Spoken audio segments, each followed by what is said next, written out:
Hello friends welcome back to my YouTube channel magic of cooking. तो friends आज के चले एसेছি আবারও নতুন একটি রেসিপির সাথে। আর আজকের রেসিপি হচ্ছে পনিরের একটা সিম্পল ঘরোয়া রেসিপি। তো আজকে সম্পূর্ণ নিরামিষ পনিরের একটা রেসিপি আমি আপনাদের সাথে শেয়ার করব। তাহলে চলুন বেশি কথা না বাড়িয়ে আজকে এই রেসিপিটা দেখে নেওয়া যাক। তো দেখুন এখানে আমি পনিরটা করার জন্য আলু কেটে নিয়েছি, আলুগুলোকে কেটে ভালো করে ধুয়ে নিয়েছি। আর এখানে আমি নিয়ে নিয়েছি পনির। তো পনিরটাকে ধোয়া হয়ে গেছে। এখানে আমি পরিমাণ মতো পনিরটা নিয়ে নিয়েছি, দেখতে পাচ্ছেন পনিরগুলো ভালো করে আমি দুবার জল দিয়ে ধুয়ে নিয়েছি। এবার নুন আর হলুদ গুঁড়ো দিয়ে পনিরটাকে মেখে নেব। তো পনিরটা যেহেতু আমি ঘরোয়াভাবে করছি আর এটা করতে বাকি যা যা উপকরণ লাগবে আমি সব কিছু আপনাদেরকে রান্না করার সময় এক এক করে দেখিয়ে দেব।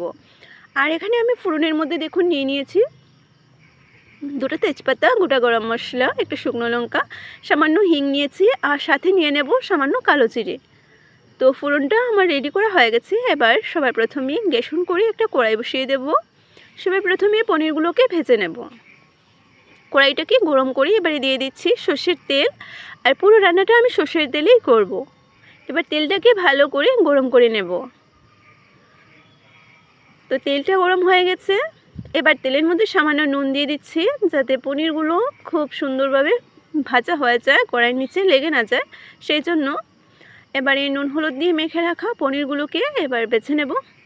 তো অল্প অল্প করে আমি দিয়ে দিচ্ছি আর দুবারে আমি সবগুলো পনির ভেজে তুলে নেব। গ্যাসের আঁচটাকে লো টু মিডিয়াম আঁচে রেখেছি। লো টু মিডিয়াম আঁচে রেখে এবার আমি পনিরগুলোকে নাড়াচাড়া করে ভেজে নিচ্ছি। এক সাইডটা একটু হওয়ার পর এবার আমি একটু উল্টে দিচ্ছি, অপর সাইডটাকেও হালকা ভেজে নেব।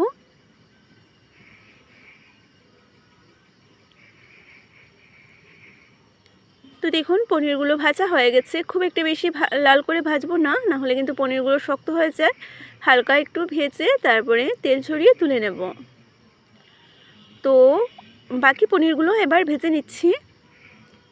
তো সবগুলো পনির দিয়ে দিলাম। একই রকম করে আমি পনিরগুলোকে নাড়াচাড়া করে ভেজে নেব। তো সবগুলো পনির ভাজা হয়ে গেছে। আমি নাড়াচাড়া করে পনিরগুলোকে একটু লাল করে ভেজে নিয়েছি। এবার তুলে নিচ্ছি। পনির ভাজা সেই তেলের মধ্যে এবারে আলুগুলোকে ভেজে নেব।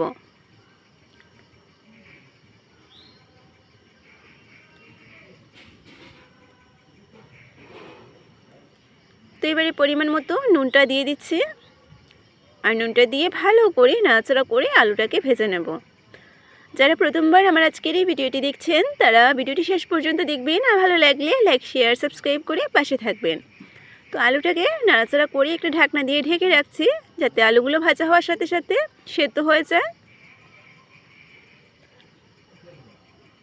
তো দেখুন আমি 2 মিনিটের মতন এটাকে ঢেকে রেখেছিলাম আর আলুগুলো সুন্দর ভাজা হয়ে গেছে, দেখতেই পাচ্ছেন। সামান্য হলুদের গুঁড়ো দিয়ে একটু নাড়াচাড়াও করে নিয়েছি। এবার তুলে নেব।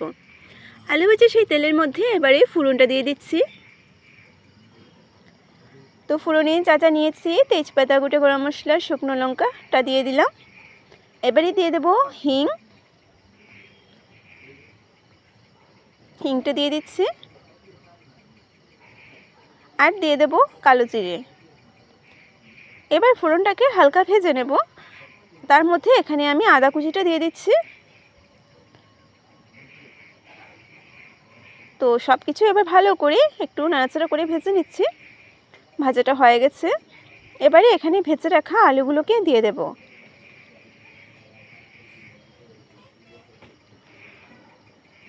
ব্যাস এবার আর একটা একটা করে বাকি মশলাগুলো এক এক করে দিয়ে দিচ্ছি। হলুদের গুঁড়ো, লঙ্কা গুঁড়ো আর ঝালটা আপনারা আপনাদের টেস্ট অনুযায়ী বুঝে দিয়ে দেবেন। দিয়ে দিলাম জিরে বাটা আর দিয়ে দেব ধনে গুঁড়ো। এবার অল্প জল দিয়ে মশলাটাকে কষিয়ে নেব। গ্যাসের আঁচটাকে এবারে মিডিয়াম আঁচে করে দিয়েছি। মিডিয়াম আঁচে করে আমি মশলাটাকে নাড়াচাড়া করে কষিয়ে নিচ্ছি। তো সাথে থাকুন আর ভিডিওটি শেষ পর্যন্ত দেখতে থাকুন।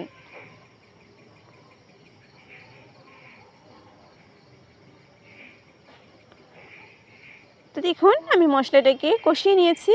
মশলাটা ভালো করে কষানো হয়ে গেছে। মশলা থেকে খুব ভালো করে তেলটাও ছেড়ে দিয়েছে, দেখতেই পাচ্ছেন। এবারে কিন্তু এখানে আমি পরিমাণ মতো গরম জলটা এড করে নেব।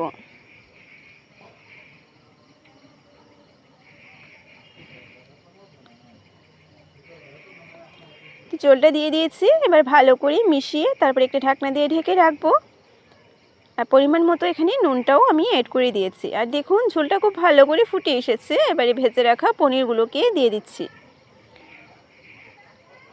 তো পনিরগুলো দিয়ে আমি আরও এটাকে 3 থেকে 4 মিনিটের জন্য রান্না করব। তারপরেই তৈরি হয়ে যাবে আমার আজকের এই রেসিপিটা।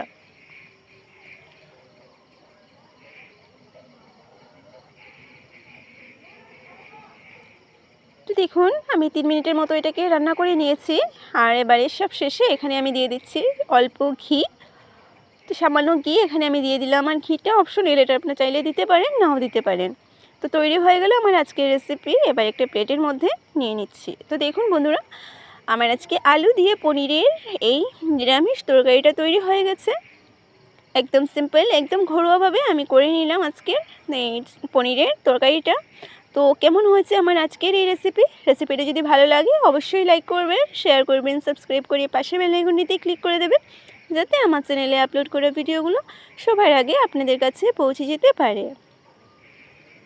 আবারও চলে আসবো আপনাদের সামনে এইরকম নতুন নতুন রেসিপির সাথে।